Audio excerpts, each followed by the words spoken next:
తొలకరి జల్లుకు తడిసిన నేల మట్టి పరిమళాలేమైపోయెర వాన పాములు నత్త గుల్లలు భూమిలో ఎందుకు బతుకుతలేవు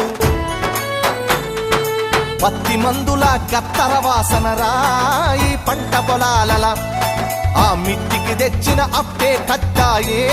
నా రైతు కుతికపై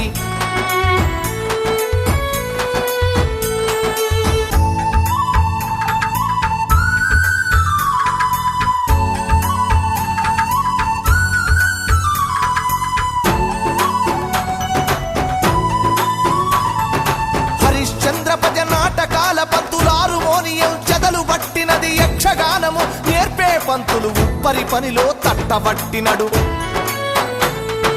యాచకులు నా బుడగా సంఘాలు ఈ పల్లెల నిలిసి దేవా